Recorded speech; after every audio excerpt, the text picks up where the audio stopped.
Yes, Senator, if confirmed, and I have the opportunity to be secretary on day one, CBP 1 will be shut down. So let me just ask you, is the southern border secure as we find it today?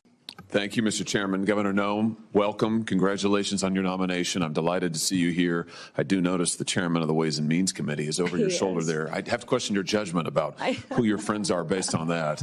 The great chairman from the state of Missouri. It's fantastic to have you here. You know, the Department of Homeland Security is not particularly old, but you already have what I hope will soon be the distinction of succeeding the worst secretary in the history of the Department of Homeland Security. Alejandro Mayorkas has been an absolute disgrace to that department and frankly to this country.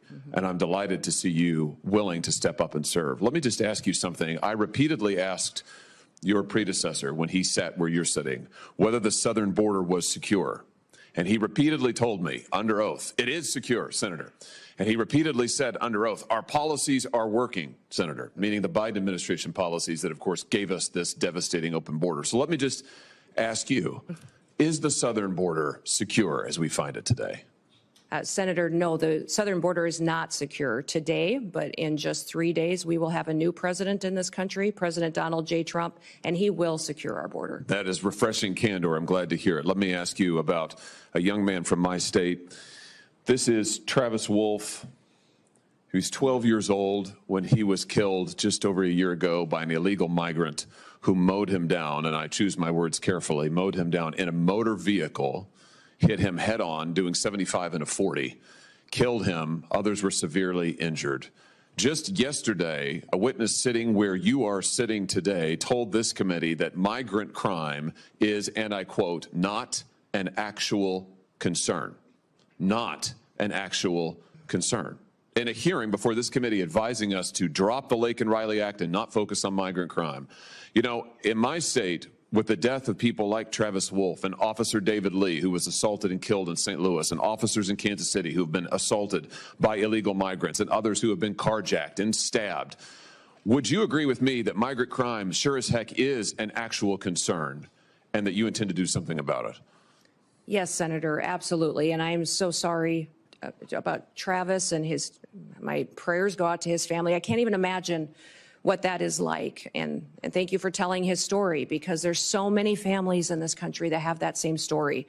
And they don't understand why the federal government is allowing people to come into this country illegally and then perpetuate crimes against their people and then give them resources and shelter and food and debit cards to go take care of their families when they go to work every single day to make sure that they're providing for their families and are held accountable to when they break our laws. So, let me ask you this. Will you work with President Trump to reinstate the Remain in Mexico program that the president had in place in his first term, which does so much to ensure that those who would seek to abuse our asylum system are not allowed into the country, and those who have legitimate asylum claims, their claims are processed in due order and in due course, but they wait in Mexico until those claims are fully processed. Will you work to reinstate that program? Yes, Senator, the president and I have talked extensively about this and will 100% partner with him to reinstate the Remain in Mexico policy and make sure that it's in place. Fantastic. I think Travis might be alive today if that policy had been in place. Let me ask you about CBP 1, the phone app that I've called Concierge Service for Illegal Immigrants.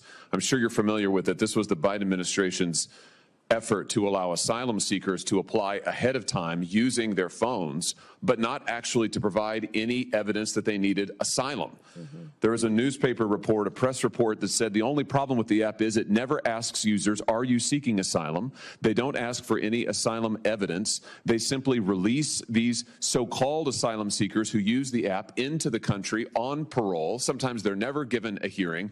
The Inspector General actually did a report, a full investigation report on CBP 1, and found that frequently users of this app were claiming the same addresses in the United States as their intended destination, even though they didn't know each other, they weren't family connections. In other words, it has been completely abused. And the idea that the federal government would pay for this kind of concierge service for illegals, I think, is outrageous. Will you end the use of the CBP 1 app? Yes, Senator, if confirmed, and I have the opportunity to be secretary on day one, CBP 1 will be shut down. There's data and information in there that we will preserve so that we can ensure we know who's coming into this country and who's already here. that we need to go find, but also we make sure that there's another program, CHNV, which I'm sure you're very familiar with, where our federal government actually paid to fly people into this country directly from other countries without any vetting or knowing who they are. So there's several of these programs that need to be eliminated, and we need to ensure that we're following legal immigration laws. I'm glad you just mentioned CHNV. This is this is a mass parole program. Of course, as you know, our law allows parole in only very limited circumstances. There are 2 circumstances, and it requires case-by-case evaluation. The present administration, soon to be gone, has granted mass parole in direct defiance of the law, not case-by-case evaluation. The CHNV program is one of those instances. Will you put a stop to this abuse of our parole law and our asylum system? Yes, we will go back to case-by-case evaluation of these parole cases and ensure that we have more resources, if you will partner with us, to make sure that our legal immigration system is fully utilized, that we have more judges, more immigration courts, so that we can process people legally and make sure that they are going through that process rather than, like Joe Biden has done, use this as an excuse to allow people to come into our country with no consequences. Let me ask you about another low light, not a highlight, but a low light of this last administration and DHS. Your predecessor, the current Secretary of DHS, established a disinformation board using taxpayer resources to police speech on the internet and elsewhere, to tag American citizens' viewpoints as either legitimate or not legitimate, and use the power of the state to censor them, including having them removed and perhaps penalized. This has got to be the darkest chapter, I think, in DHS's short history.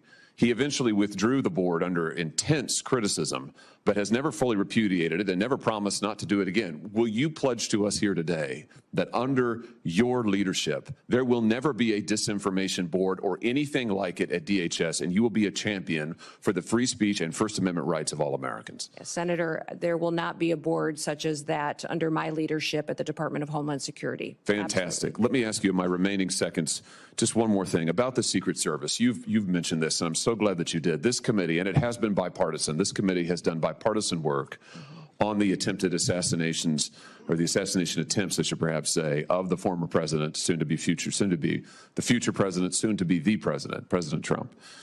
We were stymied at every turn. And I should use the present tense. We are currently being stymied at every turn by the current Secret Service leadership and, frankly, by the leadership of DHS, who have refused to turn over documents, who refused to make people available for interviews. We finally had to pass my own law in this committee, which we unanimously adopted, a law, a statute, mind you, which would require DHS and Secret Service to turn over relevant information to us about the assassination attempts. It's unbelievable. When you come to office, to this office, I hope very soon, will you pledge to us that you will open the books on all of the facts associated and around these assassination attempts, that you will make available to us and to the public, most importantly, all the facts so that we can ensure that this never happens again and that the needed reforms in the Secret Service are put into effect? Yeah, Senator, if I am the Secretary of Homeland Security, I will certainly work with you to build transparency and make sure the facts are shared with you and your committee. I know that you've been very frustrated by the lack of transparency from the department, and I want to thank those of you that have worked on that report that was put together on these assassination attempts. I know it was a bipartisan report and investigation that this committee conducted, and I appreciate you focusing on that, and I will work with you to get the information so that you have the truth of really what happened there and the failures so they can be fixed. Thank you. That's a great place to end. And a high note as I see my friend Senator Blumenthal, who did fantastic work on this effort, and it will be an incredible new day, and incredibly refreshing to have a DHS secretary who will tell us the truth, who will be honest with us about the facts, honest with the American people, and who will enforce our law. And I know you'll do that, Governor Noem. I look forward to supporting your nomination. Congratulations. Thank you. Senator Blumenthal.